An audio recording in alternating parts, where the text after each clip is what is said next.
نحمده ونستعينه ونستغفره ونؤمن به ونتوكل عليه ونعوذ بالله من شرور أنفسنا ومن سيئات أعمالنا من يهده الله فلا مضل له ومن يضلله فلا هادي له ونشهد أن لا إله إلا الله وحده لا شريك له ونشهد أن سيدنا ونبينا مولانا محمدا عبده ورسوله أما بعد فقد قال الله تعالى في كلامه القديم أعوذ بالله من الشيطان الرجيم بسم الله الرحمن الرحيم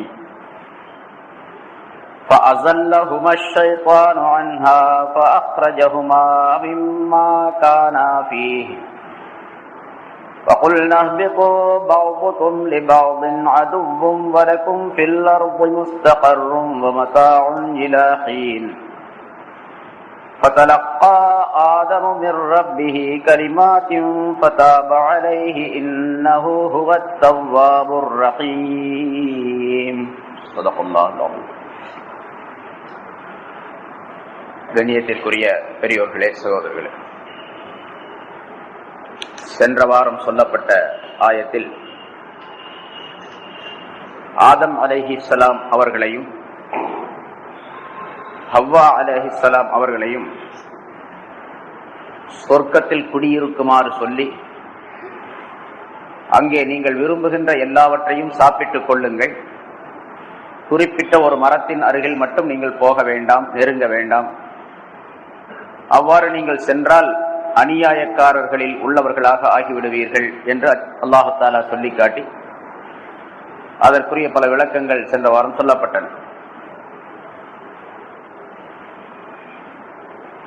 ஆனால் ஷைத்தான் ஆகிறவன் ஆதம் அலைஹிஸ்ஸலாம் அவர்கள் படைக்கப்பட்ட அந்த நேரத்திலிருந்து அவர்களுக்கு எதிரியாக மாறிவிட்ட காரணத்தால் ஆதம் அலைஹிஸ்ஸலாம் அவர்களை சொர்க்கத்திலிருந்து வெளியேற்ற வேண்டும் என்பதாக அவன் முடிவு கட்டினான். ஷைத்தான் ஆரம்ப நேரத்தில் எப்படி இருந்தான் என்பது பற்றி எல்லாம் சொல்லப்பட்டது.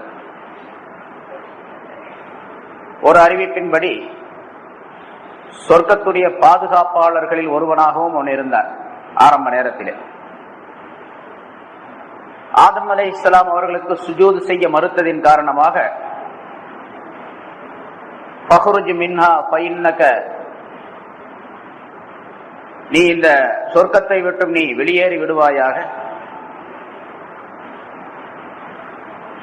இந்த சொர்க்கத்திலிருந்து நீ விரட்டப்பட்டவனாக தூக்கி எறியப்பட்டவனாக ஆக்கப்பட்டு விட்டாய் என்று அல்லாஹ் தஆலா அவனை சபித்து வெளியாக்கி விட்டான். சொர்க்கத்திலிருந்து அப்பால் சென்று விட்டானே தவிர அவன் பூமிக்கு இன்னும் கொண்டு வரப்படவில்லை. வானுலகத்தில் இருக்கின்றான், ஆனால் சொர்க்கத்திற்கு அப்பால் வெளியே இருக்கின்றான். ஆதம் அலைஹிஸ்ஸலாம் அவர்கள் சொர்க்கத்திற்குள்ளே சென்று விட்டார்கள். அல்லாஹ் தஆலா அவர்களை அங்கே சென்று குடியிருக்குமாறு, அங்கே இனிமையான உணவுகளை எல்லாம் சாப்பிட்டுக் கொள்ளுமாறு அல்லாஹ் தஆலா அவர்களுக்கு அனுமதி அளித்திருந்தான், கட்டளையிட்டிருந்தான். இப்பொழுது ஷைத்தான் வெளியிலிருந்து எப்படியாவது அவர்களை கெடுத்து அந்த சொர்க்கத்தை விட்டும் வெளியேற்றி விட வேண்டும் என்பதாக முடிவு கட்டினான். சொர்க்கத்திற்குள்ளே செல்லுவது என்பது அல்லாஹ்வுடைய உத்தரவு இல்லாமல் செல்லுவது என்பது முடியாது. அங்கே பாதுகாப்பாளர்கள் நியமிக்கப்பட்டிருக்கின்றார்கள். அவர்களுடைய பாதுகாப்பை விட்டு நீங்கி எந்த மனிதரும் எந்த பொருளும் சொர்க்கத்திற்குள்ளே செல்ல முடியாத ஒரு அமைப்பை அல்லாஹ் தஆலா உண்டாக்கி வைத்திருக்கின்றார்.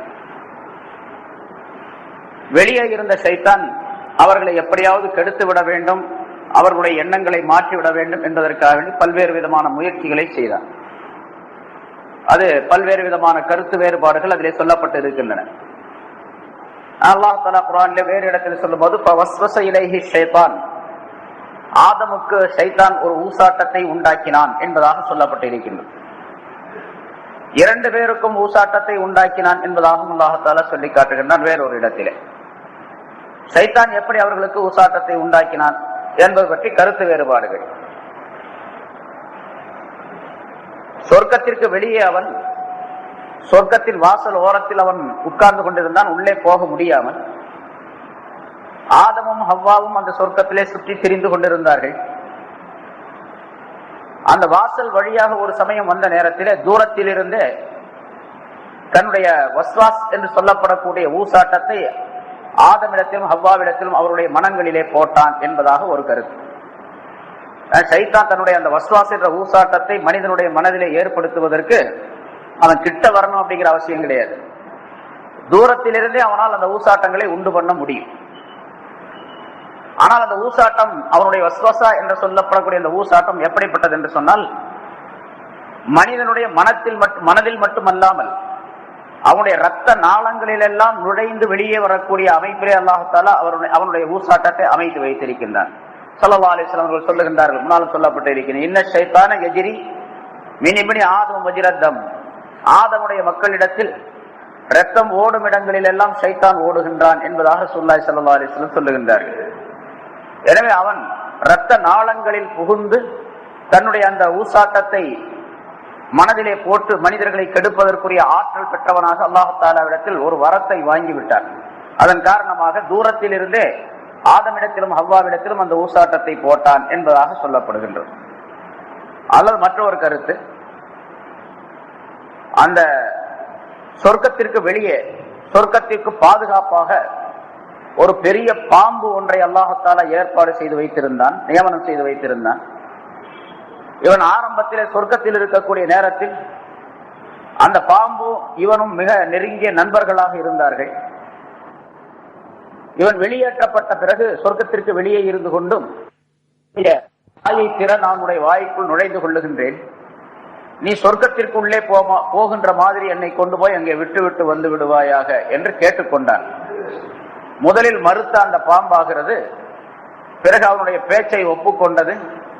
அதே மாதிரி அவன் பாம்பினுடைய வாயில் நுழைந்து கொண்டான். அந்த பாம்பு சொர்க்கத்திற்குள்ளே சென்றது, சொர்க்கத்திலே அவனை விட்டு விட்டு வெளியேறிவிட்டது என்பதாக மற்றொரு கருத்து சொல்லப்பட்டிருக்கிறது. தௌராத் வேதத்திலும் கூட இப்படித்தான் பாம்பு அவனை கொண்டு சென்றது என்பதாக சொல்லப்பட்டிருக்கின்றது. இது ஆதாரபூர்வமான சில ஹதீஸ்களிலும் அறிவிக்கப்பட்டிருக்கின்றது.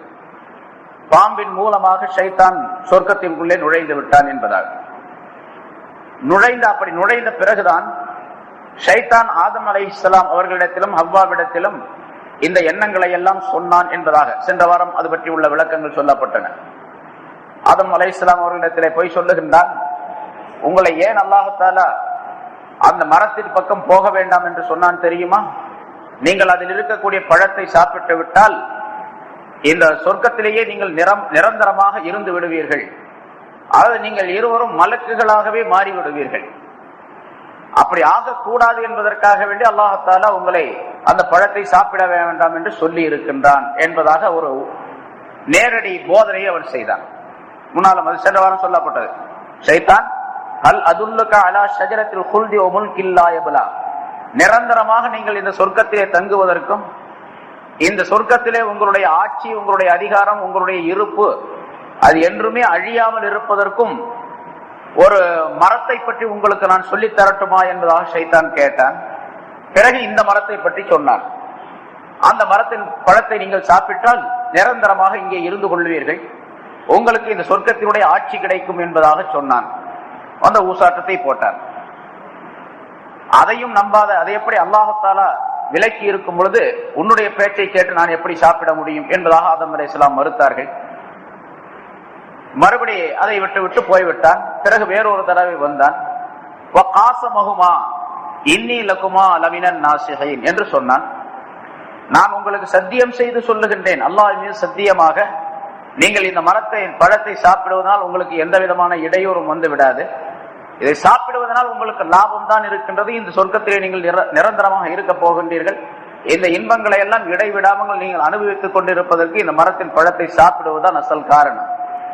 இது நான் உங்களை கெடுக்கிறதுக்காக நீ சொல்லல, நான் ரொம்ப உபதேசம் செய்யக்கூடிய, உங்களுக்கு ரொம்ப நசீஹத் செய்யறேன், உபதேசம் செய்யறேன், என் சொல்ல கேட்டீங்கன்னு சொன்னா உங்களுக்கு ரொம்ப நல்லது என்று இப்படி எல்லாம் சொன்னான். அல்லாஹ் தஆலா அதையெல்லாம் சொல்லி காட்டுகிறான். காஸமஹுமா இன்னி லகுமா லமினன் நாஸிஹீன், உங்க ரெண்டு பேருக்கு நான் சத்தியம் செய்து சொல்லுகின்றேன் என்று அவன் சொன்னான். நான் ரொம்ப நசீஹத், உபதேசம் செய்ய, நல்ல உபதேசம் செய்யக்கூடியவன் உங்களுக்கு, ஆகவே நான் சொல்லுவதை கேளுங்கள் என்பதாக வலியுறுத்தினான். இப்படி பல்வேறு சமயங்களிலே சொன்னதின் காரணமாக முதலாவதாக அந்த எண்ணம் ஏற்பட்டது ஹவ்வா அலைஹிஸ்ஸலாம் அவர்களுக்கு ஏற்பட்டது. ஹவ்வா அலைஹிஸ்ஸலாம் அவர்கள் அந்த ஷைத்தான் சொன்ன மாதிரி தங்களுடைய கணவர் ஆதம் இடத்துல சொல்ல ஆரம்பித்தார்கள். சரி, அவர் சொல்ற மாதிரி சாப்பிட்டு தான் பாப்போமே என்ன வந்துருது அப்படின்னு சொன்னாங்க. அதான் என்ன வந்திருப்போம், அல்லாஹ் தஆலா தடுத்திருந்தா அப்படின்னு சொன்னா அது ஏதோ ஒரு மரத்தை குறிப்பிட்டு சொல்லி இருக்கிறான். இவர் சொல்லக்கூடிய இந்த இப்லீஸ் சொல்லக்கூடிய இந்த மரம் தான் அப்படிங்கிறதுக்கு அதுல ஆதாரம் கிடையாது, அதனால சாப்பிடலாம் அப்படின்னு சொல்லி சொன்னாங்க. ஆதம் அலைஹிஸ்ஸலாம் அப்பொழுதும் பயந்தார்கள், பின்வாங்கினார்கள். பிறகு ஹவ்வா அலைஹிஸ்ஸலாம், இப்ப ஹவ்வா பெண், அந்த பெண்மணியின் மூலமாக ஷைத்தான் அந்த ஊசாட்டத்தை வலுவாக்கி விட்டார். இப்ப இவன் பேசாம உட்கார்ந்து இருக்கிறான். ஆதம் அலைஹிஸ்ஸலாம், ஹவ்வா அலைஹிஸ்ஸலாம் ஆதம் அலைஹிஸ்ஸலாத்திட்ட இப்ப போதனை பண்றாங்க. ஷைத்தானுடைய வேலையை அப்படித்தான். முதல்ல ஆம்பளை கிட்ட வந்து பார்ப்போம், முடியலன்னு சொன்னா பொம்பளை வழியா அப்படி வருவோம். அது எல்லா விஷயங்கள்லயும் இருக்குது. உலகத்துல நம்ம நடைபெறக்கூடிய நடைமுறையில் இருக்கக்கூடிய பல்வேறு விஷயங்களில பெண்களின் மூலமாக ஷைத்தான் உள்ள போந்து அதை கெடுக்கக்கூடிய வாய்ப்பு நம்ம நிறைய பாக்குறோம். என்ன ஹஜ்ரத் பண்றது, பொம்பளைங்க சொன்னா கேட்க மாட்டேங்கிறாங்க அப்படின்னு சொல்றாங்க, எத்தனை பேர் இருக்காங்க. அதெல்லாம் ஷைத்தான் சொல்றதுன்னு அர்த்தம். ஷைத்தான் அந்த பெண்களின் மூலமாக அந்த ஊசாட்டத்தை அப்படி கொண்டு வர்றான். நிறைய விஷயங்கள், எத்தனையோ ஹராமான விஷயங்கள்லாம் செய்யக்கூடிய சில மனிதர்களை கேட்டா, என்ன ஹஜ்ரத் நானே எவ்வளவோ கட்டுப்படுத்தி பார்த்தேன், முடியல, ஒன்னும் கேட்கற மாதிரி இல்லை, அதனால சரி தொலைஞ்சிட்டு போன்னு விட்டுட்டேன் அப்படின்னு சொல்றாங்க. அந்த தொலைஞ்சிட்டு போன்னு சொல்லிட்டு விட்டுட்டேன்னு சொல்றாங்க பாருங்க, அது ஷைத்தானுடைய ஏமாற்றுது. இப்ப ஹவ்வா அலைஹிஸ்ஸலாம் என்ன சொன்னாங்கன்னு கேட்டா, மறுபடியும் சொல்றாங்க, சரி நீங்க சாப்பிடாட்டி பரவாயில்ல, நான் முதல்ல சாப்பிடுறேன். ஹவ்வா அலைஹிஸ்ஸலாம் சொன்னாங்க, நான் முதல்ல அந்த பழத்தை சாப்பிடுறேன், மரத்தில் இருக்கிறத. எனக்கு ஏதாச்சும் இடையூறுகள் ஏற்பட்டால் நீங்க சாப்பிடாதீங்க, சாப்பிடுங்க. எனக்கு ஒண்ணுமே ஏற்படலைன்னு வச்சுங்க, அப்ப நீங்களும் சாப்பிடலாம் இல்லையா அப்படின்னு அப்புறம் அப்படி கேட்டாங்க. நீ சொல்ற ஐடியா. இப்பதான் ஆதம் அலைஹிஸ்ஸலாம் ஒத்துக்கிட்டாங்க, சரி நீ சொல்ற நல்ல ஐடியா. ஏன்னு கேட்டா, முதல்ல நீ சாப்பிடு, உனக்கு எந்த தொந்தரவும் ஏற்படல அப்படின்னு சொன்னா அப்புறம் நான் சாப்பிடுறேன் அப்படின்னு சொன்னாங்க. அவங்க சொன்னதை ஒத்துக்கிட்டாங்க. இதுவும் ஷைத்தானுடைய ஊசாட்டம் முதல்ல போட்டது. அதே மாதிரி ஹவ்வா அலைஹிஸ்ஸலாம் சாப்பிட்டாங்க, ஒண்ணுமே ஏற்படல. போன வாரம் சொல்லப்பட்டது உங்களுக்கு, فَبَدَتْ لَهُمَا سَوْآتُهُمَا وَطَفِقَا يَخْصِفَانِ عَلَيْهِمَا مِنْ وَرَقِ الْجَنَّةِ என்று அல்லாஹ் தஆலா சொல்லி காட்டுகிறார். ரெண்டு பேருக்கு அந்த ஆடைகள் எல்லாம் அவிழ்ந்து கீழே விழுந்து விட்டன. அங்க இருக்கக்கூடிய மரங்களின் இலை தழைகளை எல்லாம் எடுத்து தங்களுடைய மானத்தை மறைக்க ஆரம்பித்தார்கள் என்று அல்லாஹ் தஆலா சொல்லுகின்றான். முதல்ல ஹவ்வா அலைஹிஸ்ஸலாம் சாப்பிட்ட உடனே ஒண்ணுமே ஏற்படல. இது பார்த்த உடனே ஆதம் அலைஹிஸ்ஸலாத்துக்கு சரி அப்ப ஒண்ணும் வராது போல தெரியுது என்று சொல்லி இவங்க சாப்பிட்டாங்க. ஆதம் அலைஹிஸ்ஸலாம் சாப்பிட்ட உடனே ரெண்டு பேருடைய ஆடையும் அழுது விழுந்துருச்சு. இப்போ ஹவ்வா சாப்பிட்ட போது ஒண்ணுமே ஏற்படல. அத இந்த ஆயத்துல, சென்ற வாரம் சொல்லப்பட்ட அந்த ஆயத்துல அல்லாஹ் தஆலா சொல்லி காட்டு, வலா தக்ரபா ஹாதிஹி ஷஜரத, இந்த மரத்திற்கு அருகிலே நீங்கள் ரெண்டு பேரும் நெருங்க வேண்டாம் அப்படின்னு ரெண்டு பேரையும் சேர்த்து அல்லாஹ் தஆலா குறிப்பிட்டு சொல்லி காட்டுகின்றான். அந்த இடத்துல அந்த அரபி வார்த்தையினுடைய நுணுக்கம், அரபி வாசகத்தினுடைய நுணுக்கமான கருத்து அது. அதனாலதான் அரபி படிக்கணும் அப்படிங்கிறது. தப்சீர் தெரியணும் அப்படின்னு சொன்னா, குர்ஆன் விளக்கம் தெரியணும், தப்சீர் படிக்கணும். அதாவது அரபியை படிச்சிருக்கணும். அரபி படிக்காம நான் தப்சீர் படிச்சுக்கிறேன் அப்படின்னு சொன்னா அந்த மனுஷன் அதை கெட்டு போனான்னு அர்த்தம், வழி தவறி விட்டான்னு அர்த்தம். அரபியை படிக்காம, இலக்கண இலக்கியத்தோட படிக்காம, அதனுடைய கருத்துக்களை தெரியாம, அதனுடைய நுணுக்கங்களை தெரியாம தப்சீரை குர்ஆனை தெரிஞ்சு கொள்ளவே முடியாது. இங்க உலமாக்கள் எழுதுகின்றார்கள், வலா தக்ரபா, நீங்க ரெண்டு பேரும் நெருங்க வேண்டாம் அப்படின்னு சொன்னா அல்லாஹ் தஆலா. இப்ப முதல்ல யாரு போனா? ஹவ்வா மட்டும் போனாங்க. அல்லாஹ் சொன்னதுக்கு மாத்ததான் அங்க நடக்குது. அல்லாஹ் சொன்ன மாதிரி அவங்க செய்யல. அதாவது ரெண்டு பேரும் போக வேண்டாம்னு சொன்னது, ரெண்டு பேரும் போகல, முதல்ல ஒருத்தவங்க தான் போனாங்க, ஹவ்வா மட்டும் போனாங்க. ஹவ்வா மட்டும் போய் அந்த பழத்தை சாப்பிட்டதுனால அவங்களுக்கு எந்த விதமான இடையூறும் ஏற்படல. பிறகு ஆதம் அலைஹிஸ்ஸலாம் போய் சாப்பிட்ட உடனே வலா தக்ரபா என்ற ஆயத்தை செய்து விட்டவர்களாக ஆயிட்டாங்க. நீங்க நெருங்க வேண்டாம், ரெண்டு பேரும் நெருங்க வேண்டாம் சொன்னாங்க. இப்ப ரெண்டு பேரும் சாப்பிட்டுட்டாங்க.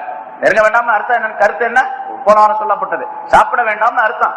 ரெண்டு பேரும் சேர்ந்து சாப்பிட வேண்டாம் அப்படின்னு. இப்ப ஹவ்வா மட்டும் சாப்பிட்டு ஆதம் சாப்பிடாம இருந்திருந்தாருன்னா ஒண்ணுமே பிரச்சனையே இல்லை. ஆதம் அலைஹிஸ்ஸலாம் அவர்கள் சாப்பிட்ட உடனே ரெண்டு பேருக்குமே அந்த நிகழ்ச்சி ஏற்பட்டு விட்டது. ரெண்டு பேருக்கும் வயிற்ற கலக்க ஆரம்பிச்சிருச்சு. ரெண்டு பேருடைய ஆடைகளும் அவிழ்ந்து விழுந்து விட்டன. ரெண்டு பேருடைய மானமும் தெரிய ஆரம்பிச்சிச்சு. ரெண்டு பேரும் சேர்ந்து அந்த இலை தழைகளை எடுத்து மறைக்க ஆரம்பித்தார்கள் என்று அல்லாஹ் தஆலா சொல்லி காட்டுகின்றார். இது ஒரு சட்ட பிரச்சனை சம்பந்தமான விளக்கமும் கூட. அந்த இடத்துல உலமாக்கள் முஃபஸ்ஸிரீன்கள் எழுதுகின்றார்கள், ஒரு மனுஷனுக்கு ரெண்டு பெஞ்சாதி இருக்கிறாங்க, ரெண்டு மனைவியர்கள். அந்த ரெண்டு மனைவியர்களும் பார்த்து இப்படி சொல்றான், நீங்க ரெண்டு பேரும் இந்த வீட்டுக்குள்ள போனா அல்லது அடுத்த வீட்டுக்கு போனா நீங்க ரெண்டு பேரும் தலாக்கு அப்படின்னு சொல்றோம். இந்த இடத்துல ஒரு கருத்து எழுதுறாங்க, இந்த ஆயத்துக்கு ஏன் இப்படி கருத்து கொள்ளப்படுகிறது அப்படிங்கிறது. ரெண்டு மனைவி உள்ள ஒரு மனுஷன் சொல்றான், நீ அடுத்த வீட்டுக்கு போனா அல்லது இன்னும் குறிப்பிட்ட ஒரு வீட்டை சொல்லி இந்த வீட்டுக்கு நீ போனா அல்லது இந்த இடத்துக்கு போனா நீங்க ரெண்டு பேரும் தலாக் அப்படின்னு சொல்றான்.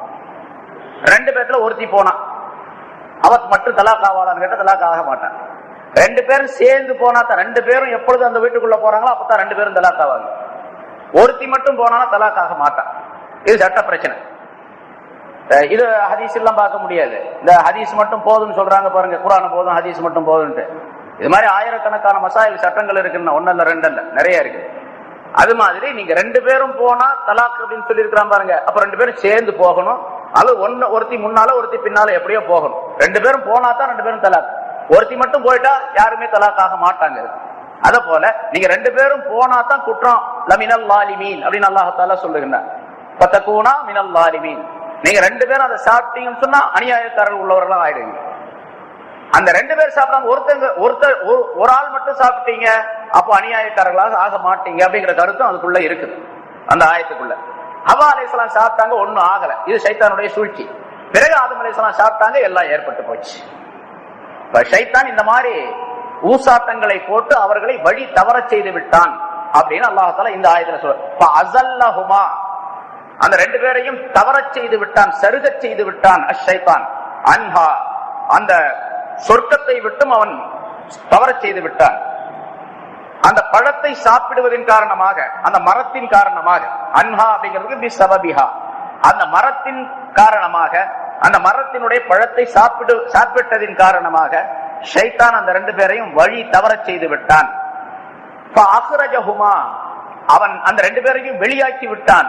மிம்மா கானா பீஹி, எந்த இன்பங்களிலே அந்த இருவரும் இருந்தார்களோ, எந்த இன்பத்திலே இருவரும் திளைத்திருந்தார்களோ அதை விட்டும் அவ்விருவரையும் அவன் வெளியாக்கி விட்டான் என்பதாக ஷைத்தான் மீது ஒரு குற்றச்சாட்டை அல்லாஹ் தஆலா சொல்லுகிறான். ஷைத்தான் தான் இதை செஞ்சான் அப்படின்னு சொல்லி. அல்லாஹ் தஆலா நான் செய்யல, ஆனா அல்லாஹ்வுடைய இராதா தான் அது. நாட்டம் முன்னாலே சொல்லி இருக்கிறேன். அல்லாஹ்வுடைய நாட்டம் என்பது வேறு, செயல் என்பது வேறு. ஒரு செயல் அல்லாஹ் தஆலா பாருங்க, ரெண்டு பேரும் நீங்க சாப்பிட வேண்டாம்னு சொன்னான். வலா தக்ரபா ஹாதிஹி ஷஜரா, இந்த மரத்துக்கு நீங்கள் நெருங்க வேண்டாம், மரத்தில் இருக்கக்கூடிய பழங்களை சாப்பிட வேண்டாம்னு சொன்னான். ஆனா அல்லாஹ்வுடைய நாட்டம் என்ன அசல்லன்னு கேட்டா இவங்க சாப்பிடுவாங்கங்கிற நாட்டம். இராதா என்பது வேறு, அமல் செயல் என்பது வேறு. அல்லாஹ்வுடைய நாட்டம் இவர்கள் சாப்பிடுவார்கள் என்பது. ஆனா அல்லாஹ் சொல்லி காட்டுகிறான், அம்ரு கட்டளை என்னவென்று சொன்னா நீங்க சாப்பிடாதீங்க, போகாதீங்க அப்படின்னு அல்லாஹ் தஆலா சொல்லுகிறான். அல்லாஹ்வுடைய நாட்டம் எப்படி இருந்தது என்று சொன்னால், இப்படி ஷைத்தான் சபிக்கப்பட்டவனாக ஆவான். அந்த சபிக்கப்பட்ட ஷைத்தான் இந்த ஆதமுக்கும் ஹவ்வாவுக்கும் தன்னுடைய ஊசாட்டத்தை போடுவான். அதன் காரணமாக இவர்கள் தவறுகளை செய்து விடுவார்கள் என்பதாக அல்லாஹ் தஆலாவுடைய நாட்டம் இருந்தது. அந்த நாட்டம் அங்கே நிறைவேற்றப்படுகின்றது. கட்டளை ஒன்று இருக்கும், நாட்டம் ஒன்று இருக்கும். நாட்டத்தின்படிக்கு அல்லாஹ் தஆலா அந்த செயலை இயக்கி கொண்டிருப்பான். ஆனால் கட்டளையின்படி மனிதர்கள் செய்ய வேண்டும் என்று அல்லாஹ் தஆலா கட்டாயப்படுத்தி இருப்பார். முன்னாலும் அது விளக்கப்பட்டிருக்கிறது. இங்க ஷைத்தான் அவர்களை தவற செய்து விட்டான் அப்படின்னு சொன்னா, சைத்தான் வெளியாக்கி விட்டானா, சைத்தானுக்கு அவ்வளவு பெரிய சக்தி இருக்குதா சொர்க்கத்திலிருந்து ரெண்டு பேர்த்தையும் வெளியாக்குறதுக்கு? அவ்வளவு பெரிய சக்தி உள்ளவனாக அவன் சைத்தான் இருக்கிறானா அப்படின்னு கேட்டா, அந்த சைத்தானுக்கு வெளியாக்கக்கூடிய சக்திகள்ல அவர்கள் வெளியேறுவதற்குரிய, அதாவது அல்லாஹ் தஆலா அந்த ரெண்டு பேர்த்தையும் வெளியாக்குவதற்குரிய காரணத்தை சைத்தான் உண்டாக்கிறான். காரணத்தை உண்டாக்கிறான். அந்த காரணம் அந்த பழத்தை சாப்பிடுறது. சைத்தானுக்கு அசல்ல அந்த குதிரத்து கிடையாது. வெளியாக்கக்கூடிய சக்தி என்பது சைத்தானுக்கு கிடையாது. வெளியாக்கக்கூடிய சக்தி அல்லாஹ்வுக்கு உரியதுதான். வெளியாக்கக்கூடிய அந்த காரியத்தை அல்லாஹ் தஆலா நிறைவேற்றுவதற்காக வேண்டி ஒரு காரணத்தை ஷைத்தான் உண்டாக்கி விட்டான் என்பது அதற்கு விளக்கமாக சொல்லப்பட்டு இருக்கிறது. ஏன்னா இந்த இடத்துல ஷைத்தான் ரெண்டு பேரையும் வழி தவற செய்து விட்டான், அதாவது சருக செய்து விட்டான். அந்த ரெண்டு பேரையும் சொர்க்கத்தை விட்டு வெளியாக்கி விட்டான் அப்படின்னு சொன்னா, இப்ப அல்லாஹ் வெளியாக்கல, ஷைத்தான் தான் வெளியாக்கணும் அப்படின்னு வெளித்தோட்டத்துல தெரியுது. இந்த அர்த்தம், ஆயத்துடைய அர்த்தம். ஷைத்தான் தான் அவங்க ரெண்டு பேரையும் வெளியாக்கிட்டான், பிடிச்சி தள்ளிட்டான், கழுத்தை பிடிச்சி வெளியே அப்படிங்கிற மாதிரி தெரியுது. ஷைத்தான் தள்ளி விட்டான், வெளியாக்கி விட்டான் அப்படிங்கிறதுக்கு இந்த கருத்து. ஷைத்தானுடைய தூண்டுதலின் காரணமாக அல்லாஹ் அவர்களை வெளியாக்கி விட்டான் அப்படிங்கிறது. இப்ப சாதாரணமா நம்ம சொல்றோம்ல, உலகத்துல மருந்து சாப்பிட்டேன் நோய் குணமாயிடுச்சு அப்படின்னு சொல்றோம்ல, மருந்தா நோயை குணமாச்சு? மருந்தின் காரணமாக அல்லாஹ் நோயை குணப்படுத்தினான். மழை பெஞ்சிச்சு, நல்ல செழிப்பா பயிர்கள்லாம் விளைஞ்சிருக்குது, எல்லாம் தோட்டம் துறவுகள்லாம் நல்ல பழங்கள்லாம் காய்கறிகள்லாம் காய்ச்சிருக்குது அப்படின்னு சொல்றோம். மழையா காய்க்க வச்சுச்சு? மழையா விளைய வைத்தது? மழை விளைய வைக்கவில்லை, மழையின் காரணமாக அல்லாஹ் அதனை விளைய வைத்தான் அப்படிங்கிற கருத்து. இது உலகத்துல சொல்றோம். அதே போன்று ஷைத்தானுடைய ஊசாட்டத்தின் காரணமாக அல்லாஹ் அவர்களை வெளியாக்கி விட்டான் என்பதாக இன்னொரு கருத்து சொல்லப்பட்டிருக்கின்றது. இப்ப ஆதம் அலைஹிஸ்ஸலாம் அவர்கள் அந்த ஷைத்தானுடைய ஊசாட்டத்தின் காரணமாக சாப்பிட்டாங்க. சரி, அல்லாஹ் தஆலா எல்லா விதமான அறிவுகளையும் கற்றுக் கொடுத்தான் அப்படின்னு அல்லமா ஆதம் அலைஹிஸ்ஸலாம் அப்படின்னு அல்லாஹ் தஆலா முன்னால சொன்னான். எவ்வளவு பெரிய மிகப்பெரிய அறிவுகள் எல்லாம் படித்து அவர்கள் அல்லாஹ்விடத்திலிருந்து நேரடியாக ஆதம் அலைஹிஸ்ஸலாம் படிச்சுக்கிட்டாங்க. ஏராளமான அறிவுகளை கல்விகளை படிச்சுக்கிட்டு பெரிய ஞானம் உடையவர்கள். ஞானம் எப்படிப்பட்ட ஞானம் என்று சொன்னால் அல்லாஹ் தஆலா அவர்களுக்கு கொடுத்திருந்த அறிவு எவ்வளவு பெரியது என்றால், இந்த உலகத்திலே எல்லா மனிதர்களுடைய நபிமார்களை தவிர, நபிமார்களை தனியா வச்சிருந்தாங்க, அவங்களுக்கு தனி அறிவு அல்லாஹ் தஆலா கொடுத்திருக்கிறான். அவர்களை தவிர மீதி இருக்கக்கூடிய அத்தனை மனிதர்களுடைய அறிவை ஒரு தட்டிலும் ஆதம் அலைஹிஸ்ஸலாம் அவருடைய அறிவை ஒரு தட்டிலும் வைத்தால் ஆதமுடைய அறிவு மிகைத்திருக்கும் என்பதாக சொல்லப்படுகின்றது. உலகத்தில் அத்தனை கோடி மக்கள் ஆதம் அலைஹிஸ்ஸலாத்திலிருந்து நபிமார்களை தவிர கியாமத் நாள் வரைக்கும் எத்தனை பேர் வர்றாங்க, எவ்வளவு அறிவாளிகள் இருக்கிறாங்க. அத்தனை அறிவுகளை விட ஆதம் அலைஹிஸ்ஸலாம் அவர்களுக்கு கொடுக்கப்பட்ட அறிவு ரொம்ப பெருசு, ரொம்ப அதிகம் அப்படின்னு சொல்லப்பட்டு இருக்கின்றது. அவ்வளவு பெரிய அறிவு பெற்ற இந்த மனிதர், இந்த ஆதம் அலைஹிஸ்ஸலாம், இந்த ஷைத்தான்ட்ட எப்படி ஏமாந்தாரு? ஷைத்தானை விட அதிகமான அறிவு. ஷைத்தானுக்கு கொஞ்சம் தான் அல்லாஹ் தஆலா அறிவு கொடுத்திருக்கான். ஆனா அவனும் பெரிய அறிவாளி, இருந்தாலும் ஆதம் அலைஹிஸ்ஸலாத்தை விட கம்மி தான் அவனுக்கு. ஆதம் அலைஹிஸ்ஸலாம் எப்படி ஷைத்தான்ட்ட ஏமாந்தாங்க அப்படிங்கிறதுக்கு பல்வேறு காரணங்கள் விளக்கம் சொல்றாங்க. இருந்தாலும் கடைசியில எல்லாம் சேர்ந்து முடிக்கக்கூடிய நேரத்தில் இது அல்லாஹ்வுடைய தக்தீர், அவ்வளவுதான். அல்லாஹ்வுடைய ஏற்பாடு இப்படி செய்யணும், இப்படி நடத்த வேண்டும் என்று ஒரு நியதி அல்லாஹ் தஆலா ஏற்படுத்தி கொண்டான். அவன் ஒரு இராதா நாட்டத்தை நாடி இருக்கணும், அந்த நாட்டப்படி நிகழ்ந்து விட்டது அப்படின்னு கடைசியில சொல்லப்படும். ஆனா முன்னால் அதுக்கு முன்னால சில காரணங்களை சொல்லுவாங்க. அது ஷைத்தான் அப்படி ஊசாட்டமாய் ஆக்கி விட்டான். இவர் மனிதன் என்ற அடிப்படையில், இன்சான் என்ற அடிப்படை எவ்வளவு பெரிய அறிவு பெற்றவராக இருந்தாலும் கூட இன்சான் என்ற அடிப்படையில் ஷைத்தான் சில நேரங்களில் அந்த கோளாறுகளை மாற்றங்களை விளைவித்து விடக்கூடிய சூழ்நிலை ஏற்பட்டுவிடும். ரசூலுல்லாஹி ஸல்லல்லாஹு அலைஹி வஸல்லம் அவர்களுக்கு ஒரு சமயம் குர்ஆன் வஹி இறங்கியது. வஹியை ஓதக்கூடிய நேரத்தில் ஷைத்தான் வந்து அவர்களுக்கு ஒரு ஊசாட்டத்தை போட்டான். போட்டுட்டு எந்த வசனம் சொல்லப்பட்டதோ அந்த வசனத்தினுடைய அமைப்பிலேயே வேறொரு வசனத்தை இவன் மனசுல ஸல்லல்லாஹு அலைஹி வஸல்லம் அவர்களுக்கு உதிப்பாக்கி விட்டான். அந்த ஊசாட்டத்தின் காரணம் ரசூலுல்லாஹி ஸல்லல்லாஹு அலைஹி வஸல்லம் அந்த வசனத்தை சேர்த்து ஓதி விட்டார்கள். ஷைத்தான் இந்த மனசுல போட்ட அந்த வார்த்தையை சேர்த்து குர்ஆன் மாதிரி ஓதிட்டாங்க. உடனே அல்லாஹ் தஆலாவுடைய வஹி திரும்ப வந்தது. இது ஷைத்தானுடைய வேலை அப்படின்னு சொல்லிட்டு அது அல்லாஹ் தஆலா குர்ஆன்லயே அந்த ஆயத்து ஞாபகம் இல்லை, அந்த ஆயத்துல அதாவது சூரத்து வன்னஜ்மி ஹவான் இருக்கு இல்லையா, அந்த ஆயத்தோடு சேர்ந்து வரும். அது அந்த ஆயத்தோடு சேர்த்து ஒரு ஆயத்து மாதிரியே ஒரு வசனத்தை ஷைத்தான் உண்டாக்கி விட்டார். அதை ஸல்லல்லாஹு அலைஹி வஸல்லம் அவர்கள் ஆயத் என்பதாகவே வஹி என்பதாகவே கருதி அதை ஓதி விட்டார்கள். பிறகு அவர்களுக்கு உணர்த்தப்பட்டது அது வஹி இல்லை என்பதாக அதிலிருந்து எடுக்கப்பட்டது. அந்த ஆயத்தை வச்சுதான் இப்ப இந்த ருஷ்டி, சல்மான் ருஷ்டி எழுதலாம் பாருங்க, இது ஷைத்தான், அதாவது ஷைத்தானின் கதை அப்படின்னு, சாத்தானின் கதை அப்படின்னு சொல்லிட்டு இந்த ஆயத்தை ரசூலுல்லாஹி ஸல்லல்லாஹு அலைஹி வஸல்லம் அவர்களுக்கு ஷைத்தான் இப்படி ஊசாட்டத்தை போட்டு விட்டான், அதனால இந்த குர்ஆன்ல உள்ளதெல்லாம் எல்லாமே நம்பிக்கைக்குரியது அல்ல அப்படின்னு சொல்லி சொன்னா. இப்ப அந்த ஆயத்தை வச்சுதான் ஸல்லல்லாஹு அலைஹி வஸல்லம் அவர்கள் ஷைத்தான் ஊசாட்டம் போட்ட அந்த ஆயத்தை சொன்னார்கள் அல்லவா, அதை வைத்துத்தான் என்பதாக நம்ம அந்த ருஷ்டியுடைய அந்த வரலாற்றுல பாக்குறோம். அந்த கதையில இப்ப ரசூலுல்லாஹி ஸல்லல்லாஹு அலைஹி வஸல்லம் அவர்களுக்கு ஸல்லல்லாஹு அலைஹி வஸல்லம் எவ்வளவு பெரிய அறிவு பெற்றவர்கள், எல்லா நபிமார்களை விட மிக அறிவு பெற்றவர்கள். ஊத்தீது இல்மல் அவ்வலீன வல் ஆகிரீன் என்று சொல்லுகின்றார்கள். நான் முன்னோர் பின்னோர் அனைவருடைய அறிவும் ஒட்டுமொத்தமாக கொடுக்கப்பட்டு இருக்கின்றேன் என்பதாக. அப்படிப்பட்ட ஸல்லல்லாஹு அலைஹி வஸல்லம் அவர்களுடைய உள்ளத்திலேயே ஷைத்தான் வஸ்வாசம் போட்டான். அப்ப அந்த வஸ்வாசை உண்டாக்குவதற்கு இந்த அறிவுக்கு சம்பந்தம் கிடையாது. அந்த அறிவை மிகைத்து இந்த வஸ்வாசம் உண்டாக்கப்பட்டு விடுகின்றது. அதன் காரணமாக ஆதம் அலைஹிஸ்ஸலாம் அந்த பழத்தை சாப்பிடக்கூடிய சூழ்நிலை ஏற்பட்டுச்சு அப்படின்னு ஒரு கருத்து. பிறகு அந்த ஷைத்தானுடைய ஊசாட்டத்தின் காரணமாக ஆதம் அலைஹிஸ்ஸலாம் யோசனை பார்த்தாங்க, மரத்தை இந்த பழத்தை சாப்பிட வேணாம்னு அல்லாஹ் சொல்லி இருக்கிறான். சரி, குறிப்பிட்டு ஒரு மரம், அந்த மரத்தை தான், அந்த மரத்துக்கிட்ட போகாது அப்படின்னு தான் சொன்னான், நீங்க ரெண்டு பேரும் போகாதீங்க. ஒரு மரத்தை தான் அல்லாஹ் தஆலா சொன்னான். அதனால அது போல வேற மரம் இருக்குது. இப்ப உதாரணமா அது என்ன மரம் அப்படிங்கிறது கருத்து வேறுபாடு இருக்குது. முன்னால் அது சொல்லியிருக்கேன், போன வாரத்துக்கு முதல் வாரம் சொன்னான். அதாவது அது கோதுமை பழம், கோதுமையினாலே ஒரு பழம் அப்படின்னு, அல்லது அத்திப்பழம், அல்லது பேரிச்சம்பழம், அல்லது திராட்சை பழம், இப்படி பல்வேறு கருத்துக்கள் சொல்லப்படுது. அது என்ன பழம் அப்படிங்கிறது குறிப்பாக சொல்லப்படவில்லை, எந்த மரம் அப்படிங்கிறது, அந்த மரத்தினுடைய பழம் என்ன அப்படின்னு சொல்லிட்டு. இப்ப அந்த மரத்தை குறிப்பிட்டு அல்லாஹ் தஆலா சொல்லி இருக்கிறான். அந்த ஒரு மரத்துக்கிட்ட மட்டும்தான் போக வேணாம்னு சொல்லி இருக்கிறான், மற்ற மரங்களுக்கு பக்கத்துல போக கூடாதுன்னு அல்லாஹ் தஆலா சொல்லல. அதனால நம்ம அந்த மரத்தை விட்டுட்டு வேற மரத்தை சாப்பிடுவோம் அப்படின்னு ஆதம் அலைஹிஸ்ஸலாம் என்ன பண்ணாங்க, வேற ஒரு மரத்துல சாப்பிட்டாங்க. ஆனா எந்த மரத்தை வேண்டாம் என்று சொன்னார்களோ அதே மரத்தினுடைய இனம் தான் அது. பேரிச்சம்பழம்னா அதே பேரிச்சம்பழம் மரம் தான். ஆனா அல்லாஹ் தஆலா சொன்னதுடைய நோக்கம் வலா தக்ரபா ஹாதிஹி ஷஜரா, இந்த மரத்தின் பக்கம் நீங்கள் நெருங்க வேண்டாம் நீங்கள் இருவரும் என்று சொன்னால், அந்த மரம் அது போன்று எந்த மரத்தின் பக்கம் அந்த மரத்தினுடைய இனம். இப்ப உதாரணமா அந்த குறிப்பிட்ட மரம் அல்லாஹ் தஆலா சொல்லக்கூடிய அந்த மரம் பேரிச்ச மரம் என்று இருந்தால், இந்த சொர்க்கத்திலே பேரிச்ச மரம் என்று எது எது இருக்கின்றதோ அதுக்கு தான் போகாதீங்க அப்படின்னு அர்த்தம். ஆனா ஆதம் அலைஹிஸ்ஸலாம் தங்களுடைய அறிவுல என்ன விளங்குனாங்க அப்படின்னு சொன்னா, ஒரு மரத்தை தான் அல்லாஹ் தஆலா சொல்லி இருக்கிறான், எல்லா மரத்தையும் சொல்லல. அதனால அந்த ஒரு பேரிச்ச மரத்துக்கு மட்டும் போகக்கூடாது, அல்லது ஒரு திராட்சை மரத்தை பக்கத்துல மட்டும் போகக்கூடாது, மற்ற திராட்சை மரங்கள்ல இருக்கக்கூடிய மற்ற திராட்சைகளை எடுத்து சாப்பிடலாம் என்பதாக நினைத்து தங்களுடைய அறிவை பயன்படுத்தி இஜ்திஹாத் செய்தார்கள். அந்த இஜ்திஹாதிலே தவறிவிட்டார்கள். இஜ்திஹாத் என்று சொல்லப்படக்கூடிய முயற்சி, ஆய்வு செய்யக்கூடியதிலே தவறு ஏற்பட்டால் அது குற்றமாக, ஆய்விலே தவறு ஏற்பட்டால் குற்றமாக. ஆய்வு செய்யக்கூடிய திறன் உள்ளவர்கள் ஆய்வு செய்து அது தவறாக இருந்தாலும் கூட அது குற்றம் அல்ல என்பதாக சொல்லப்பட்டு இருக்கின்றது. நான் முன்னால் அதை விளக்கி இருக்கிறேன்னு நினைக்கிறேன். அந்த மதுஹபுகள் தோன்றியதற்கே காரணம், மதுஹபுகள் உருவானதற்கு காரணம் இந்த இஜ்திஹாதுல பலவிதமான கருத்துக்கள் ஏற்பட்டதனால்தான். ரசூலுல்லாஹி ஸல்லல்லாஹு அலைஹி வஸல்லம் அவர்கள் ஒரு ஹதீஸ் சொல்லியிருப்பாங்க, அறிவிப்பாளர்கள் அந்த ஹதீஸை பலவிதமாக அறிவிச்சிருப்பாங்க.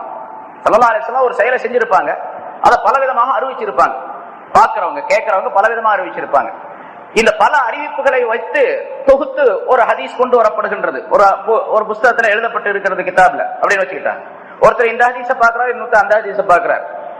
இமாமா இருக்கக்கூடியவர் இஜ்திஹாத் ஆய்வு செய்து அதிலிருந்து சட்டங்களை தொகுத்து எடுக்கக்கூடிய திறமை பெற்ற இந்த இமாம்கள் ஒரு ஹதீஸை வச்சு ஆய்வு செய்து, இந்த ஹதீஸ்கள்லாம் ஆய்வு செய்து பார்க்கும்போது அவருக்கு ஒரு ஹதீஸ் சரியா தெரியுது, இந்த ஹதீஸ் தான் நல்லது, இதுதான் சரியான ஹதீஸ், இப்படித்தான் இருக்கணும், இப்படித்தான் இருக்க முடியும் அப்படின்னு சொல்லி அந்த ஹதீஸின் படிக்க தன்னுடைய சட்டத்தை அவர் தொகுத்து விடுகின்றார். இன்னொரு இமாம் பார்க்கிறாரு, அவருக்கு அந்த ஹதீஸ் சரியா தெரியல, இன்னொரு ஹதீஸ் சரியா தெரியுது, இன்னொரு வழியின் மூலமாக வந்து அறிவிப்பு, அதை வைத்து அவர் சட்டத்தை தொகுத்து விடுகின்றார். இப்படித்தான் இந்த 4 இமாம்களுடைய கருத்து வேறுபாடு என்பது ஏற்பட்டது. அது முன்னாலே நான் சொல்லி இருக்கிறேன். தக்பீர்ல ஒவ்வொரு ரக்காயத்திலையும் அல்லாஹ் அக்பர் சொல்லும் போது கையை தூக்கி பிறகு கீழே தக்பீர் கட்டு கையை விட்டு விடுவதா, அல்லது முதல் தடவை மட்டும் தக்பீர் கட்டுவதோடு நிறுத்திக் கொள்வதா, கையை உயர்த்துவது, அப்படிங்கிறது கருத்து வேறுபாடு. இமாம் அபூ ஹனீஃபா ரஹ்மத்துல்லாஹி அலைஹி ஹனஃபி மذஹபின் படிக்கு தக்பீர் தஹரீமாவுல கை தூக்கினா போதும், அதுக்கு பின்னால் கையவே தூக்கக்கூடாது. இமாம் ஷாஃபி ரஹ்மத்துல்லாஹி ஆய்வு செய்து சொல்லும் பொழுது அல்லாஹ் அக்பர் என்று எப்பொழுது சொல்லுகின்றீர்களோ அப்பொழுதெல்லாம் தக்பீர் கையை தூக்கணும். அல்லாஹ் அக்பர் ருக்குவுக்கு போறார், சமிஅ அல்லாஹு லிமன் ஹமிதான்னு எந்திரிக்கிறார், அப்பவும் தக்பீர் கையை தூக்கணும். அதே மாதிரி ஒரு ரக்காத்துல இருந்து எந்திரிக்கிறார், 2வது ரக்காத்துல அப்பவும் கையை தூக்க வேண்டும். இப்படி ஒவ்வொரு தக்பீருக்கும் கையை தூக்க வேண்டும். ரசூலுல்லாஹி ஸல்லல்லாஹு அலைஹி வஸல்லம் அவர்கள் கைகளை தூக்கி இருப்பதாக ஒரு ஹதீஸ். ஸல்லல்லாஹு அலைஹி வஸல்லம் முதல் தக்பீர்ல தவிர வேறு எந்த இதிலையும் கை தூக்கவில்லை அப்படிங்கிறது ஒரு ஹதீஸ். இந்த 2 ஹதீஸையும் ஆய்வு செய்யக்கூடியவர்கள் இப்படி. இன்னொரு இமாமத்துல பாருங்க, இமாம் மாலிக் ரஹ்மத்துல்லாஹி இடத்துல கையை விட்டுறணும், அல்லாஹ்வுக்கு தக்பீர் கட்டி கீழே கட்டவே வேணாம், நீ ஏன் மேல கட்டணும் கீழே கட்டணும் நெஞ்சில கட்டணும், அப்படி விட்டுரு கீழே பேசாம அல்லாஹ்வுக்கு தக்பீர் கட்டி கீழே தொங்க போட்டுக்க வேண்டியது. ஹஜ்ஜுக்கு போனவங்களுக்கு தெரியும், பார்த்திருப்பாங்க. அவரு எந்த பிரச்சனையும் இல்லை, இப்ப ஏன் நெஞ்சில கட்டுறது, கையில கட்டுறது, தொப்புல கட்டுறது, கீழே கட்டுறது, மேல கட்டுறதுலாம் பிரச்சனையே இல்லை அப்படிங்கிறாரு. ரசூலுல்லாஹி ஸல்லல்லாஹு அலைஹி வஸல்லம் விட்டுதான் இருந்தாங்க, இர்சாலுல் யத் கையை கீழே விட்டுறது அப்படின்னு. இப்படிலாம் இந்த ஆய்வு இஜ்திஹாதுல தவறுகள் ஏற்படுவதற்கு வாய்ப்பு உண்டு. ஆனால் அல்லாஹ் ரசூலுடைய சட்டங்களிலே ஆய்வு செய்து இஜ்திஹாது செய்து சட்டங்களை தொகுக்கக்கூடிய நேரத்தில் சட்டங்களிலே ஒருவர் சரியாக சொல்லி இருப்பார், மற்றொருவர் தவறாக சொல்லி இருப்பார். 2 ரைட்டா இருக்காது. ஒரு சட்டத்துல 2 ரைட்டா எப்படி இருக்க முடியும்? ஒன்னு ரைட்டா இருந்தா ஒன்னு தப்பா இருக்கு. அல்லாஹ் தஆலா இடத்துல ரைட் எது தப்பு எது அப்படின்னு அல்லாஹ்வுடைய அறிவுல இருக்கும். கியாமத் நாள்ல தீர்ப்பு செய்யும் போது அல்லாஹ் தஆலா தீர்ப்பு செய்வான். இமாம் ஷாஃபி ரஹ்மத்துல்லாஹ், ஹனபி ரஹ்மத்துல்லாஹ், மற்றவங்க எல்லாம் நிப்பாங்க, 4 இமாம்களும். அதுல எந்த சட்டம் சரியானது அப்படின்றது அவளுக்கு முதல் பரிசு கிடைக்கும், அடுத்தவங்களுக்கு 2வது பரிசு கிடைக்கும், 3வதுக்கு ஆறுதல் பரிசு கிடைக்கும். ஆனா பரிசை விட்டு தப்பாது, எல்லாத்துக்கும் பரிசு கிடைக்கும். யாருக்குமே குற்றவாளி என்ற பெயர் கிடைக்காது. ஏன்னு கேட்டா அல்லாஹ் ரசூலுடைய சொல்லை அவர்கள் ஆய்வு செய்தார்கள். அவர்களுக்கு அல்லாஹ் கொடுத்த அறிவை வைத்து கற்ற ஞானத்தை வைத்து ஆய்வு செய்தார்கள். ஆய்வுல கொஞ்சம் தவறி போச்சு. அதே மாதிரி தான் ஆதம் அலைஹிஸ்ஸலாம் அவர்கள் இந்த வஸ்வாசின் அந்த ஆய்வு ஏன் வந்துச்சு, வஸ்வாசின் காரணமாக, சைத்தானுடைய ஊசாட்டத்தின் காரணமாக அந்த ஆய்வு ஏற்பட்டது. ஆய்வு ஏற்பட்டது தவறி போச்சு அவருக்கு. அதனால இந்த மரத்தை சாப்பிட வேணாம் தான் அல்லாஹ் சொல்லி இருக்கிறான். அதனால அந்த மரத்துக்கிட்ட போகாத, வேற மரத்துல இருந்து அந்த பழத்தை சாப்பிட்டுட்டார். ஆனா அதே மாதிரி உள்ள பழம் தான், அதனால அவருக்கு இந்த நிலை ஏற்பட்டது என்பதாக குறிப்பிடுகின்றார்கள். இன்னொரு கருத்தும் சொல்லப்படுகின்றது. ஆதம் அலைஹிஸ்ஸலாம் பொதுவா இது எதுக்கான இந்த கருத்து ஏன் இவ்வளவு கஷ்டப்பட்டு இந்த விளக்கம் சொல்லணும் அப்படின்னு கேட்டா, நபிமார்கள் பூரா எல்லா நபிமார்களும் மாசூமி, பாவங்களை, சிறிய பெரிய அனைத்து பாவங்களை விட்டும் பாதுகாப்பு பெற்றவர்கள் என்பதாக அகீதா சுன்னத் ஜமாஅத்துடைய கொள்கை சம்பந்தப்பட்ட விஷயம். எந்த நபியும், அவர் எந்த நபியா இருந்தாலும் எந்த நபியும் சின்ன ஒரு பாவத்தை கூட அவர் செய்ய மாட்டார் அப்படிங்கிற நம்பிக்கை இருக்கணும். நம்பிக்கை கொள்ளக்கூடிய விஷயத்துல அல்லாஹ்வை நம்ப, ரசூல்மார்களை நான் நம்புகின்றேன், ஒரு சுலிஹி தூதர்களை நான் நம்புகின்றேன், நபிமார்களை நம்பக்கூடிய விஷயத்துல நபிமார்கள் சிறிய பெரிய அனைத்து பாவங்களை விட்டும் பாதுகாப்பு பெற்றவர்கள் அல்லாஹ்விடத்திலிருந்து. எந்த விதமான தப்பையும் தவறையும் பாவத்தையும் அவர்கள் செய்யவே மாட்டார்கள் அப்படின்னு ஒவ்வொரு மூமினான மனிதரும் நம்பிக்கை கொள்ள வேண்டும். அந்த நம்பிக்கை. இப்ப ஆதம் அலைஹிஸ்ஸலாம் தப்பு செஞ்சாங்க அப்படின்னு சொன்னா அப்ப கொண்டிருக்கக்கூடிய அந்த கொள்கைக்கு மாற்றமாக ஆகுது. அதனால ஆதம் அலைஹிஸ்ஸலாம் அந்த செய்த விஷயம் என்ன அப்படிங்கறத முதல்ல விளங்கணும். ஆனா இதுல பல்வேறு கருத்துகள், ஏராளமானவர்கள் பல்வேறு கருத்துக்களை சொல்லி காட்டுகின்றார்கள். சுன்னத் ஜமாஅத்துடைய அகீதா இப்படித்தான். ஆதம் அலைஹிஸ்ஸலாம் அவர்கள் செய்தது ஒரு சருகுதல், அவர்களுடைய இஜ்திஹாத் ஆய்விலே தவறுதல் ஏற்பட்டு விட்டது அப்படின்னு நம்ம விளங்க வேண்டும். இரண்டாவது, ஹஜ்ரத் ஜுனைதுல் பக்தாதி ரஹ்மத்துல்லாஹி அவர்கள் சொல்லுவதை போன்று ஹஸனாத்துல் அப்ரார் சய்யிஆத்துல் முகர்ரபீன் என்ற ஒரு பழமொழி, ஒரு வாசகம். சில நல்ல மனிதர்கள் செய்யக்கூடிய நன்மையான காரியங்கள் அல்லாஹ்வுக்கு நெருக்கமாக இருக்கக்கூடிய முகர்ரபீன்களுக்கு குற்றமாக கருதப்படும். அது குற்றமாக கருதப்படும். சாதாரண மனிதர்கள் சில காரியத்தை செய்யறாங்க, ஒரு காரியத்தை செய்யறாங்கன்னு வச்சுங்க, அது அவர்களுடைய விஷயத்துல பார்க்கும்போது அவர் நன்மை செய்யறதாக தெரியும். ஆனா அதே காரியத்தை ஒரு உயர்ந்த மனிதர், ஒரு ஆலிம் அல்லது ஒரு தக்வா உள்ளவர், ஒரு சூஃபியா இருக்கக்கூடியவர், அதே காரியத்தை அவர் செய்தால் அது குற்றமாக கருதப்படும். நன்மையாக அவருக்கு தெரியும், மற்றவர்கள் அதை நன்மைன்னு நினைப்பாங்க. ஆனா இவர் என்ன செய்ய, மற்றவர்களுடைய இந்த சூஃபியாக்களுடைய விஷயத்திலே, முகர்ரபீன்களுடைய விஷயத்தில் அது குற்றமாக கருதப்படும் அப்படின்னு ஒரு பழமொழியை, ஒரு வாசகத்தை ஹஜ்ரத் ஜுனைதுல் பக்தாதி ரஹ்மத்துல்லாஹி அவர்கள் சொல்லி இருக்கின்றார்கள். அந்த அடிப்படையில ஆதம் அலைஹிஸ்ஸலாம் அவர்கள் செய்தது அது பாவம் இல்லை என்று இருந்தாலும் கூட அவர்கள் உயர்ந்த மனிதர், முதல் மனிதர். அல்லாஹ் தஆலா தன்னுடைய குத்ரத் என்ற கரத்தினால் அவர்களை படைத்தான், மலக்குகளை சஜிதா செய்ய வைத்தான், எல்லா விஷயங்களையும் எல்லா ஞானங்களையும் அவர்களுக்கு கற்றுக் கொடுத்தான் என்ற அடிப்படையில அவர்கள் அந்த தவறுதலை, அந்த சருகுதலை செய்துவிட்ட காரணத்தால் அதை குற்றம் என்பதாக அல்லாஹ் தஆலா வெளிப்படையாக வெளித்தோற்றத்தில் அந்த வாசகத்தை போட்டு சொல்லுகின்றானே தவிர உண்மையாக அந்த குற்றம் குற்றமாக கருதப்பட மாட்டார். ஏன்னா அல்லாஹ் தஆலா குர்ஆன்ல சொல்றான், வஅஸா ஆதமு ரப்பஹு, ஆதம் தன்னுடைய ரப்புக்கு மாறு செய்து விட்டார், பாவம் செய்து விட்டார் அப்படின்னு சொல்லிட்டு அவர் வழி தவறி விட்டார் அப்படின்னு வேற அல்லாஹ்வே சொல்றான். அசா அப்படின்னு சொன்னா பாவம் செய்தார் அப்படின்னு, தவறி விட்டார், வழி தவறி விட்டார் அப்படின்னு சொல்றான். இப்ப அல்லாஹ் ஏன் சொல்றான்னு கேட்டா இந்த முதல்ல சொன்ன கருத்தின் படிக்க, அதாவது ஹஸனாத்துல் அப்ரார் சய்யிஆத்துல் முகர்ரபீன், நல்லோர்களுடைய நன்மை நெருக்கமானவர்களுக்கு தீமை என்று சொல்லப்படக்கூடிய அமைப்பிலே ஆதம் அலைஹிஸ்ஸலாம் அவர்களை கண்டிக்கும் முகமாக அல்லாஹ் தஆலா சொல்லுகின்றானே தவிர அது குற்றம் என்ற பொருள் அல்ல என்பதாக விளக்கப்பட்டு இருக்கின்றது. ஆதம் அலைஹிஸ்ஸலாம் இவ்வளவு உயர்ந்த மனிதராக இருந்து இந்த சருகுதலை, இந்த தவறுதலை செய்து விட்டாரே என்பதாக அல்லாஹ் தஆலா மக்களுக்கு சொல்லி காட்டுவதற்காக வேண்டி ஆதம் அலைஹிஸ்ஸலாத்துடைய மக்கள், அவர்களுடைய சந்ததியினர், மனித இனம் இப்படிப்பட்ட தவறுகளை கூட செய்துவிடக் கூடாது என்ற எச்சரிக்கைக்காக அல்லாஹ் தஆலா சொல்லி காட்டுகின்றான் என்பதாக குறிப்பிடப்பட்டிருக்கின்றது. அதனால ஆதம் அலைஹிஸ்ஸலாம் அவர்கள் குற்றம் செய்து விட்டார்கள், அந்த குற்றம் செய்ததனால உலகத்திற்கு அனுப்பப்பட்டார்கள், சொர்க்கத்திலிருந்து வெளியாக்கப்பட்டார்கள் அப்படின்னு நம்ம அந்த வாசகத்தை நம்மளுடைய நாவினால் உச்சரிக்க கூடாது என்பதாக குறிப்பிடுகின்றார்கள். இங்க மற்றொரு கருத்து, ஆதம் அலைஹிஸ்ஸலாம் அவர்கள் அந்த ஷைத்தான் ஆகிறவன் ஒரு பாம்பினுடைய வாயினுள்ளே நுழைந்து கொண்டு சொர்க்கத்திற்கு போனான் அப்படின்னு சொல்லிட்டு, அப்ப அந்த பாம்பு எப்படி அவனை உள்ள அனுமதிச்சிச்சு? பாம்பு இவனை எப்படி உள்ளே அனுமதிச்சிச்சு? அப்ப பாம்பின் மீதும் அந்த குற்றம் சாருகின்றது, அந்த பாம்பின் மீதும் அந்த குற்றம் இருக்கின்றது. இவனை உள்ளே கொண்டு போய் விட்டதற்காக வேண்டி, அப்படி ஒரு கருத்து வைத்துக் கொண்டால் உள்ளே விட்டதற்காக வேண்டியும் அந்த பாம்பின் மீது குற்றம் சேருகின்றது.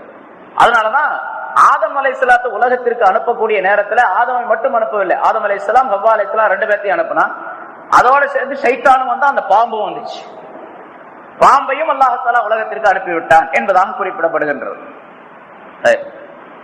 அடுத்து அல்லாஹ் தஆலா சொல்லுகிறான், فَأَزَلَّهُمَا الشَّيْطَانُ عَنْهَا فَأَخْرَجَهُمَا مِمَّا كَانَا فِيهِ وَقُلْنَا اهْبِطُوا بَعْضُكُمْ لِبَعْضٍ عَدُوٌّ.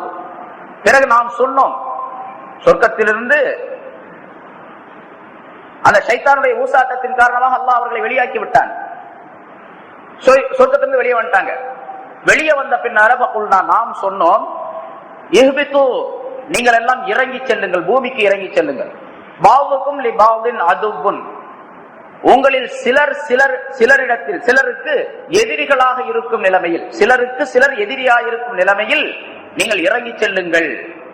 வலக்கும் பில் அர்தி முஸ்தகர்ருன், உங்களுக்கு பூமியிலே தங்கக்கூடிய இடம் பூமியிலே இருக்கின்றது. ஓ மத்தாஉன், சுகம் பெறக்கூடிய சில பொருள்களும் இருக்கின்றன. இலாஹீன், குறிப்பிட்ட ஒரு காலம் வரைக்கும் என்று அல்லாஹ் தஆலா சொன்னார். நாம் சொன்னோம் என்று அல்லாஹ் குறிப்பிடுகின்றார். சொர்க்கத்திலிருந்து வெளியாக்கப்பட்ட பின்னால ஆதம் அலைஹிஸ்ஸலாம் அவர்களை அல்லாஹ் தஆலா பூமிக்கு இறங்குமாறு சொல்லுகின்றார்.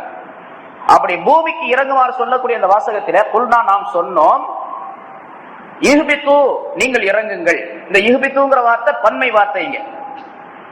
நீங்கள் இறங்குங்கள் பன்மையாக அல்லாஹ் தஆலா சொல்லி இருக்கின்றானே. ஆதம் ஹவ்வா 2 பேர் தானே இருக்கிறாங்க, 2 பேரும் இறங்குங்கள்னு சொல்லணும். முன்னால் இருக்கக்கூடிய வாசகங்கள்லாம் நீங்க 2 பேரும் சொர்க்கத்துல குடியிருங்கள், 2 பேரும் அந்த என்ன வேணாலும் சாப்பிடுங்க, அந்த மரத்துக்கு பக்கத்தில் 2 பேரும் போகாதீங்க, 2 பேருன்னே சொல்லி இருக்கிறான். இந்த இடத்துல மட்டும் நீங்கள் அனைவரும் அப்படின்ட்டு பன்மையாக அல்லாஹ் தஆலா அந்த வார்த்தையை உபயோகிக்கின்றார். அதுக்குதான் முன்னால சொல்ல கருத்து விளக்கப்பட்டு இருக்கின்றது. ஆதமும் ஹவ்வாவும் மட்டும் இந்த உலகத்திற்கு இறங்கி வரவில்லை, இறக்கப்படவில்லை. மாறாக ஷைத்தானும் அவர்களோடு சேர்த்து இறக்கப்பட்டான். அந்த பாம்பும் சேர்த்து இறக்கப்பட்டது என்பதாக குறிப்பிடப்படுகின்றது. சரி, ஆதம் அலைஹிஸ்ஸலாம் அவர்களை அல்லாஹ் தஆலா இந்த பூமியில இறக்கினார்.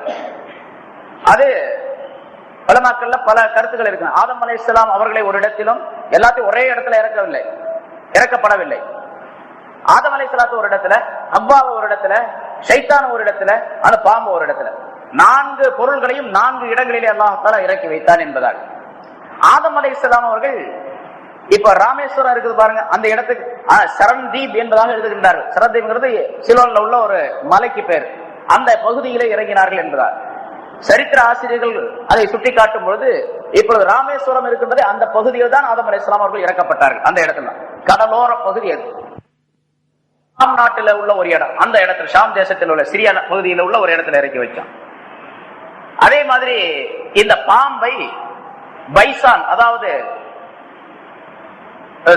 ரஷ்யா பகுதியில் உள்ளது, துருக்கி பகுதியில் உள்ளது, அந்த பகுதியில் உள்ள ஒரு ஊர்ல அந்த பாம்பை இறக்கி வைத்தான் என்பதாக குறிப்பிடுகின்றார்கள். இப்ப பாம்பை பத்தி ஷைத்தானை பத்தி பிரச்சனை இல்லை நமக்கு. ஆதமும் ஹவ்வாவும் இறக்கப்பட்ட இடம் எதுன்னு கேட்டா, முதல்ல ஆதம் அலைஹிஸ்ஸலாம் அவர்களை இந்தியாவில் தான் அல்லாஹ் தஆலா இறக்கி வச்சான். ஆதம் அலைஹிஸ்ஸலாம் அவர்கள் இறங்கக்கூடிய நேரத்தில், இந்த உலகத்திற்கு இறக்கப்படக்கூடிய நேரத்தில் அவர்களோடு ஹஜருல் அஸ்வத் என்ற அந்த கல்லையும் இறக்கி வைத்தான். அவர்களோடு சில சொர்க்கத்தில் இருக்கக்கூடிய பொருள்களையும் அல்லாஹ் தஆலா இறக்கி வைத்தான். அதுல சில பயிர்கள், சாப்பிட உணவாக பயன்படக்கூடிய சில பொருள்கள், பயிர்கள், பச்சைகள், இந்த மாதிரி சில பொருள்கள், சில தற்காரிகள், காய்கறிகள், சில வாசனை திரவிய பூக்கள், இவற்றையெல்லாம் ஆதம் அலைஹிஸ்ஸலாம் அவர்களோடு அல்லாஹ் தஆலா இறக்கி வைத்து இந்த பூமியிலே அதை போட்டு பயிரிடுமாறு அல்லாஹ் தஆலா கட்டளையிட்டார். ஏன்னா பூமிக்கு வந்த பின்னால அவர்களுக்கு பசியை அல்லாஹ் தஆலா உண்டாக்கினார். பசி இயற்கையாக படைச்சு வச்சிருந்தான். சொர்க்கத்தில் இருக்கக்கூடிய நேரம் வரைக்கும் அந்த பசி அவர்களுக்கு தெரியவில்லை. எப்பொழுது அந்த பழத்தை சாப்பிட்டாங்களோ உடனே வயிற்றுக்குள்ள கலக்க ஆரம்பிச்சிச்சு. அதுக்கு பிறகு அது வெளிக்கு போக வேண்டிய நிலை ஏற்பட்டது. வெளிக்கு போய் உலகத்துல வந்த பின்னால்தான் அவங்க வெளிக்கு போனாங்க. சொர்க்கத்தில் இருக்கக்கூடிய நேரத்திலேயோ வானுலகத்தில் இருக்கக்கூடிய நேரத்திலேயோ அவர்கள் அந்த மலத்தை கழிப்பதற்குரிய இடத்தை அவர்கள் பெற்றுக் கொள்ளவில்லை. உடனடியாக அல்லாஹ் தஆலா பூமிக்கு இறக்கினா. பூமியில வந்தவுடன் முதலாவதாக செஞ்ச வேலை வெளிக்கு இருந்தாங்க. அவங்க மலம் கழித்தார்கள் முதலாவது வந்தவுடன். ஏன்னா அதான் ரொம்ப வேலை செஞ்சுக்கிட்டே இருந்துச்சு. ஏன்னா எதை அடக்குனாலும் அதை அடக்க முடியாது. சாதாரண சொல்லுவோம், ஆத்திரத்தை அடக்கலாம், மூத்திரத்தை அடக்க முடியாது அப்படின்னு சொல்லிட்டு, அதை விட அடக்க முடியாத ஒரு பொருள் வயிற்றுக்குள்ள இருக்கக்கூடிய உபாதை. மனுஷனுக்கு ரொம்ப முக்கியமா இருக்கக்கூடியது அதுதான். அது இல்லைன்னு சொன்னா, அது வெளியாகல அப்படின்னு சொன்னா மனிதனுக்கு எல்லா விதமான கஷ்டம் ஏற்பட்டு போயிடும்.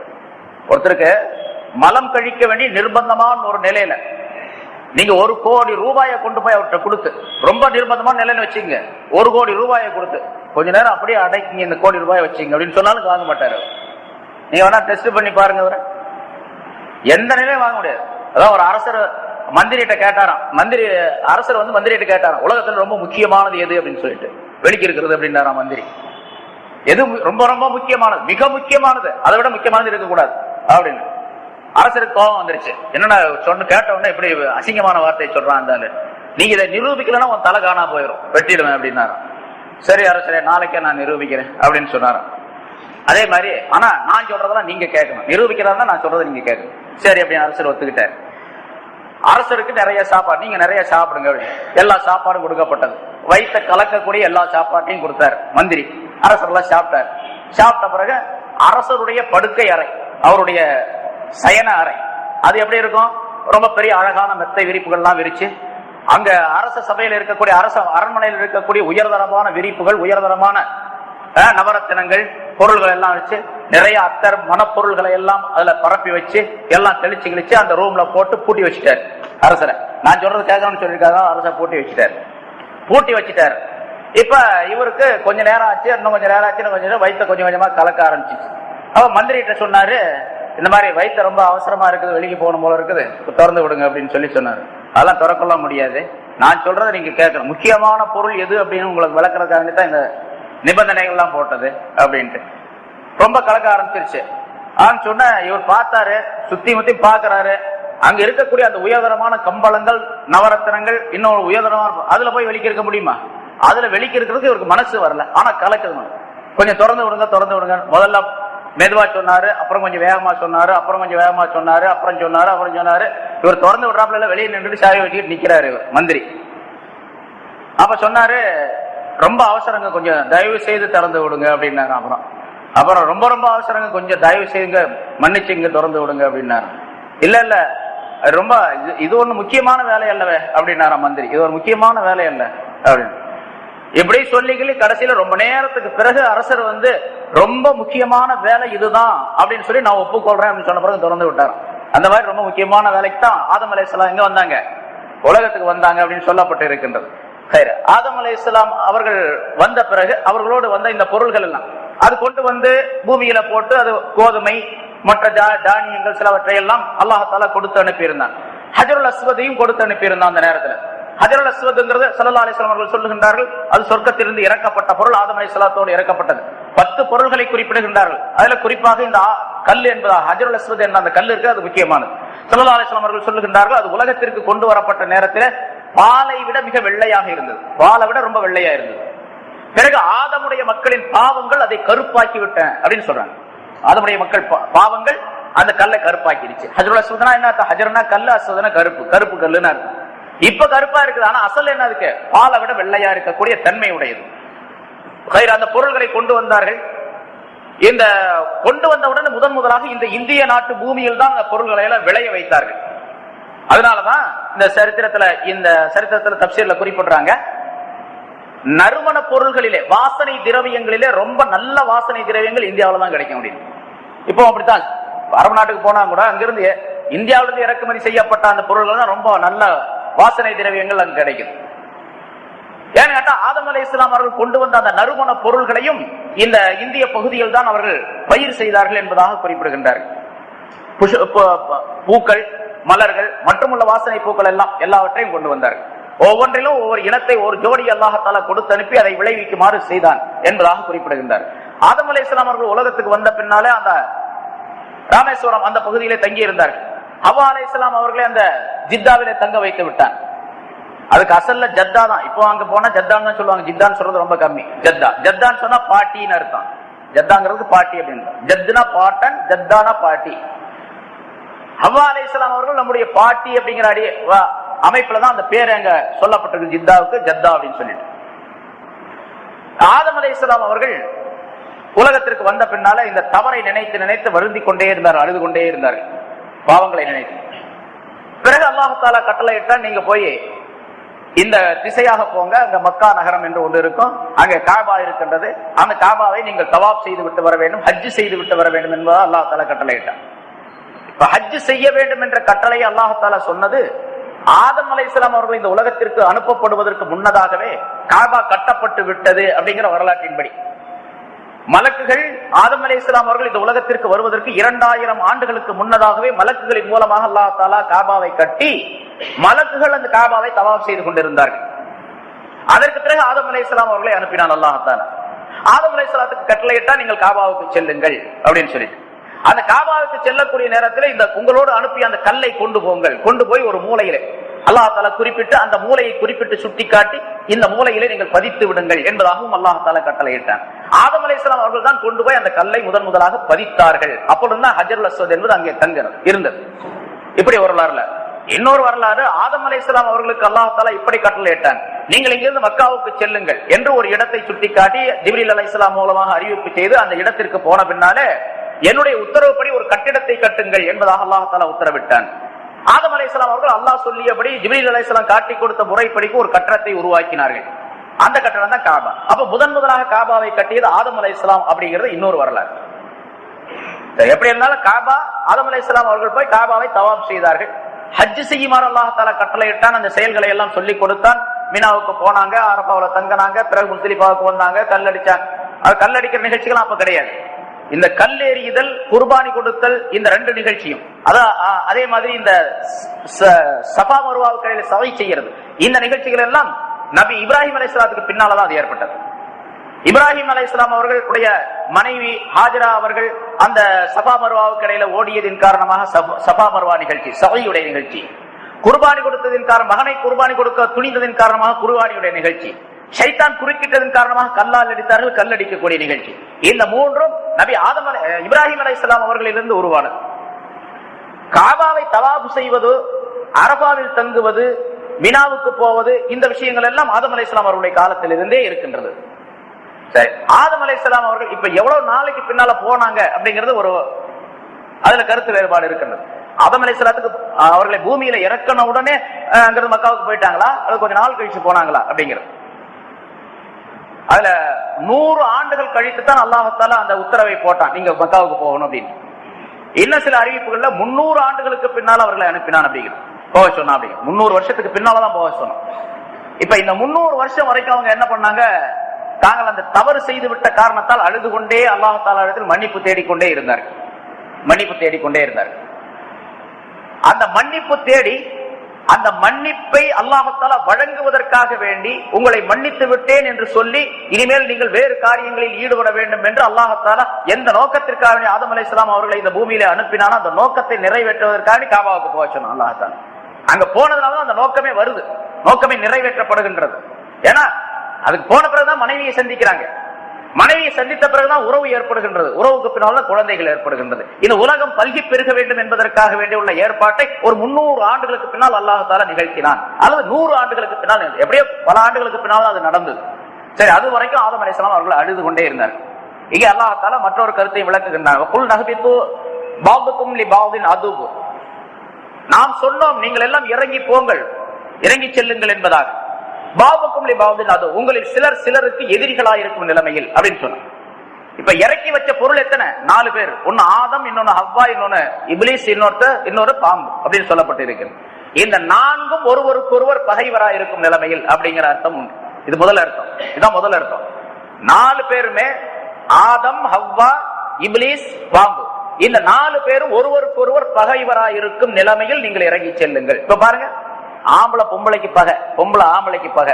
ஏன்னா அல்லாஹ் தஆலா நேத்து வேற இடத்துல சொன்னா, அல்லாஹ் தஆலா குர்ஆன் இன்னமின் அஸ்வாஜிக்கும் அவுலாதிக்கும் அதுவல்லக்கும் ஃபஹதரூஹும், உங்களுடைய மனைவியர்களில் இருந்தும் மக்களில் இருந்தும் உங்களுக்கு எதிரிகள் இருக்கின்றார்கள், ரொம்ப ஜாக்கிரதையாக இருந்து கொள்ளுங்கள் என்று அல்லாஹ் தஆலா சூரத்து தகாபுன் என்ற அத்தியாயத்துல சொல்லி காட்டுகின்றார். ரொம்ப ஜாக்கிரதையா இருங்க, உங்க மனைவியில தான் உங்களுக்கு எதிரி இருக்காங்க, உங்க பிள்ளைங்கள தான் உங்களுக்கு எதிரி இருக்காங்க அப்படின்னு அல்லாஹ் தஆலா சொல்றான்.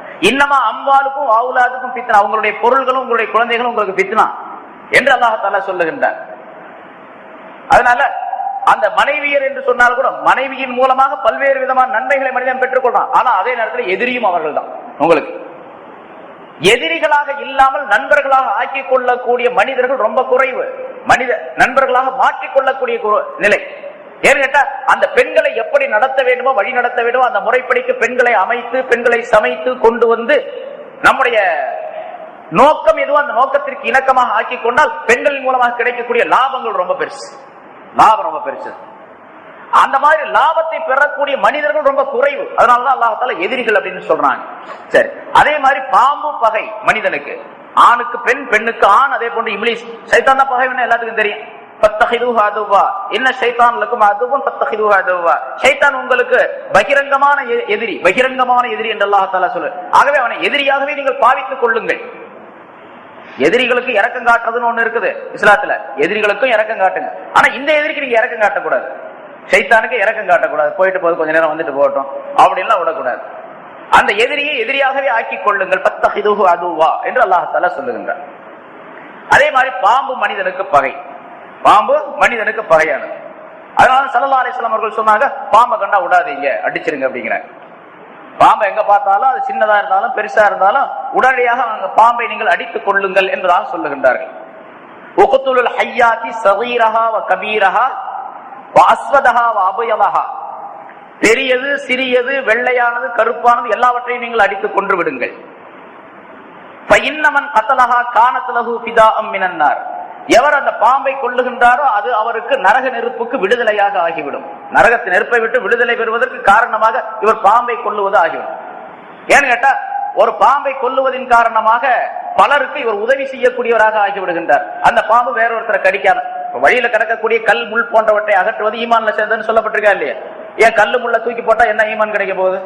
அடுத்தவருக்கு இடையூறு தராமல் இவர் அதை அப்புறப்படுத்துகின்றார். அதனால இவருக்கு ஈமானுடைய ஒரு பிரகாசம் இவருக்கு ஏற்படுகின்றது, ஈமானுடைய தன்மை ஏற்படுகின்றது, சதகாவுடைய நன்மைகள் ஏற்படுகின்றன அப்படின்னு சொல்லப்பட்டிருக்கு. அதனால பாம்பு அடிக்கிறதின் காரணமாக அடுத்தவருக்கு இடையூறு செய்யாமல் இருப்பதற்கு காரணமாக அதை இவர் அடித்து விடுகின்றார் என்ற காரணத்தால் அவருக்கு நரகத்திலிருந்து விடுதலை கிடைக்கின்றது என்று சொல்லிவிட்டு மறுபடியும் சொல்லுகின்றார், வமன் கதலத்துஹு கான ஷஹீதா, பாம்பு யாரை கொன்று விடுகின்றதோ அவர் ஷஹீதாக ஆகிவிடுகின்றார்.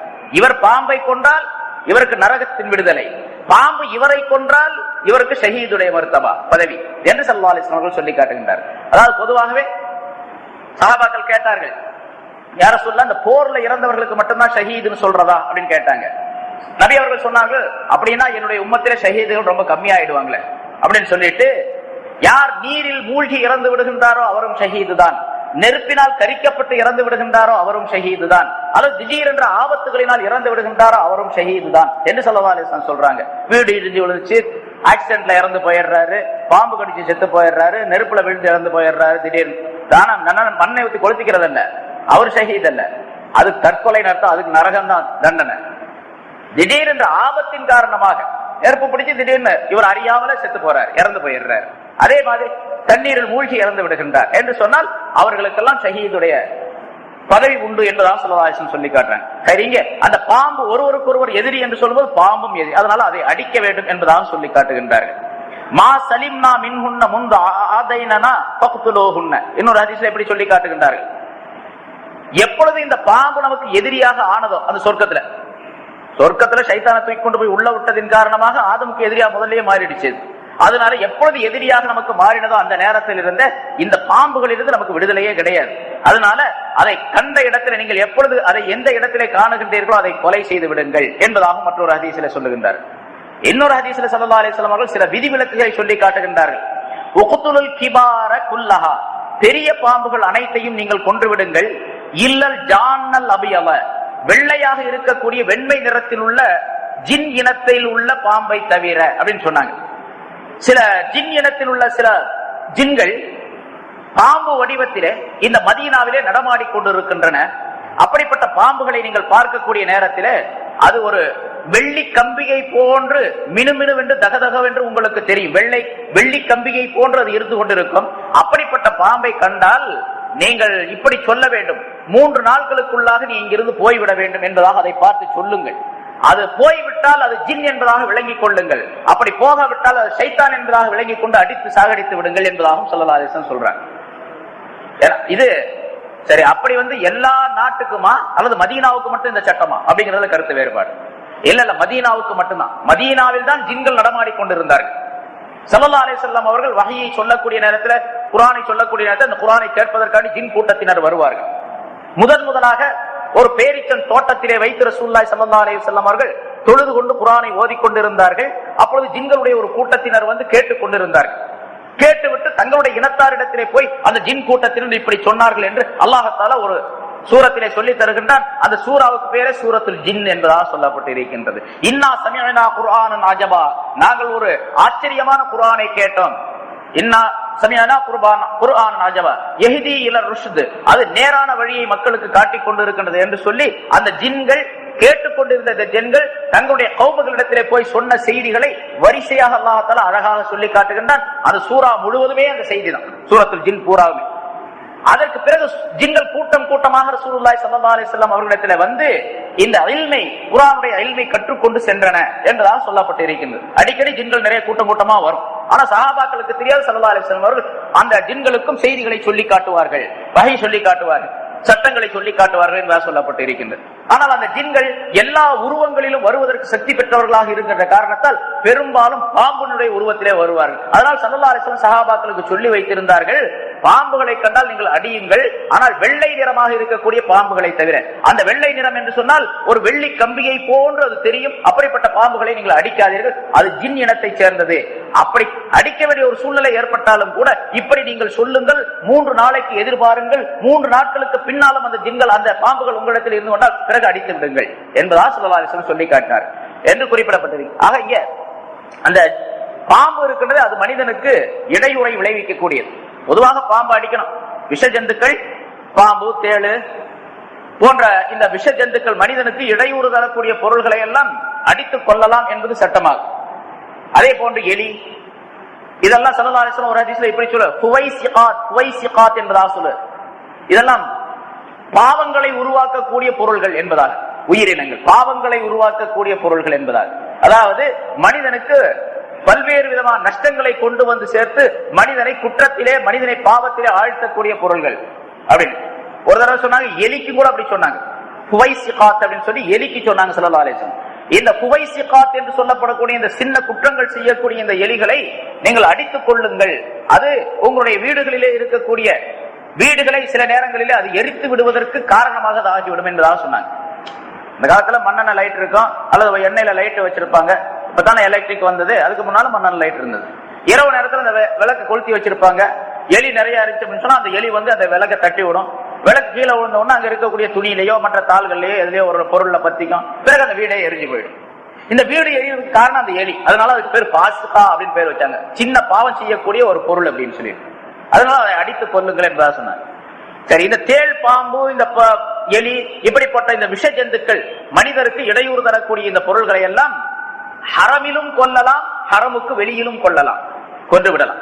ஹரம் எல்லை இருக்குத, மக்காவை சுற்றி ஒரு 15 கிலோமீட்டர் சுற்றளவுக்கு ஹரம் எல்லை என்று ஒன்று வகுக்கப்பட்டு இருக்கிறது. அதுக்குள்ள எந்த பொருளையும் அடிச்சு சாகடிக்க கூடாது, எந்த மரத்துடைய இலைகளையும் பறிக்க கூடாது, எந்த பொருளுக்கும் இடையூறு செய்யக்கூடாது, யாருக்கும் எந்த விதமான தொந்தரவும் செய்யக்கூடாது, எந்த குற்றவாளிக்கும் தண்டனை அதற்குள்ள விதிக்க கூடாது என்பதெல்லாம் சட்டம். அல்லாஹ் தஆலா குர்ஆன்ல அந்த லன் தனாலுல் பிர்ராத், அதாவது அந்த ஹஜ்ஜை பற்றி சொல்லக்கூடிய அந்த ஆயத்தில் அல்லாஹ் தஆலா சொல்லி தருகின்றார். அப்படிப்பட்ட அந்த ஹரமுடைய பூமியிலும் கூட பாம்பு, பல்லி போன்றவற்றை எல்லாம் அடிக்கலாம், பல்லியும் கூட அடிக்கணும். ஹதீஸ்ல ஸல்லல்லாஹு அலைஹி வஸல்லம் அவர்கள் சொல்லுகின்றார், வஸாத், அந்த பல்லி இருக்கின்றதே அதுவும் மனிதனுக்கு பாம்பை போன்று விஷத்தை கக்கக்கூடியதுதான். ஒரு பல்லி ஒரு பெரிய தேக்ஸால சாப்பாட்டுல விழுந்துருச்சுன்னா போதும், அந்த சாப்பாடு பூராமே வந்து விஷமாகிவே. எத்தனை பேர் அதை சாப்பிடுறாங்களோ அத்தனை பேர் நாலு காலி எல்லாருமே. பாம்பை விட சில நேரங்களில் கடுமையான விஷம் பல்லிக்கு உண்டு, தேளை விட அதிகமான விஷம் பல்லிக்கு உண்டு. நீங்க பாக்கலாம், அந்த பல்லி வந்து தேளை பிடிச்சி சாப்பிடும். பல்லி தேளை போய் பிடிச்சுக்கும், பிடிச்சி சாப்பிடும். சின்ன தேளா இருந்தா, பெருசா இருந்தா முழுங்க முடியாது, சின்னதா இருந்தா தபக்குன்னு போய் அந்த கொடுக்க பிடிச்சுக்கும், பிடிச்சி கொஞ்சம் கொஞ்சமா முழுங்கும். தேளுக்கு விஷம் எங்க இருக்குன்னு கேட்டா அதனுடைய பின்னால் உள்ள அந்த வால் இருக்குது பாருங்க, அந்த வால்ல வந்து ஒரு கொடுக்கு இருக்கும், அதுலதான் அந்த விஷம் இருக்குது. இந்த பல்லி முன்னால பிடிச்சுக்கும், அந்த தேள் வந்து தன்னுடைய வாளால அந்த விஷத்தை அந்த கொடுக்குனால பல்லி எப்படி கொட்டிக்கிட்டே இருக்கும், இது முழுங்கிட்டே இருக்கும், அது கொட்டிக்கிட்டே இருக்குது, பாட்டு முழுங்கிட்டே இருக்கும். அப்ப பல்லிக்கு அந்த தேளுடைய விஷம் கூட ஒண்ணும் செய்யாது, அவ்வளவு கடுமையான விஷம் உள்ளது பல்லி. அதனால பல்லி எங்க கண்டாலும் அடிச்சிடணும் உடனடியா, வீட்டுல பல்லி இருக்க விடக்கூடாது. என்ன பல்லி, ஆனா பல்லி இருக்கிறது பூச்சி கீச்சி எல்லாம் பிடிக்கும், அது வேற விஷயம், அதுக்காக வேண்டி வளர்த்துக்கிட்டே இருக்கிறது அர்த்தம் இல்ல, அதை அடிச்சு சாக அடிச்சிடணும், பல்லி இருக்க கூடாது.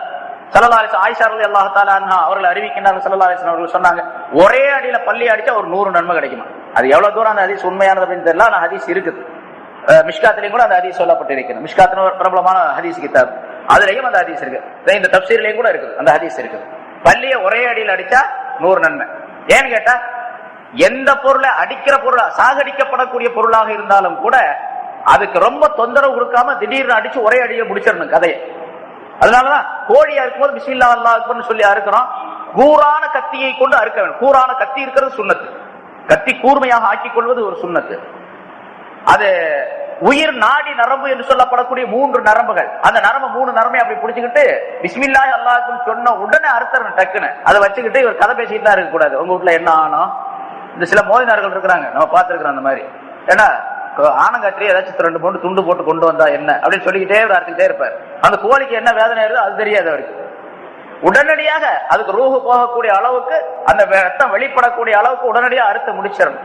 அதை போட்டு கத்தியை வச்சுக்கிட்டு தீட்டிக்கிட்டே இருக்கக்கூடாது கழுத்துல என்று சொல்லலாம். அதுக்கு அது செய்யக்கூடிய எஹ்சான் என்பதாக சொல்லுகின்றார்கள். கோழியை அறுப்பதிலும் எஹ்சான் இருக்கின்றது, அதற்கு அந்த கத்தியை தீட்டிக் கொள்வது அதற்குரிய எஹ்சான் என்பதாக சொல்லுகின்றார்கள்.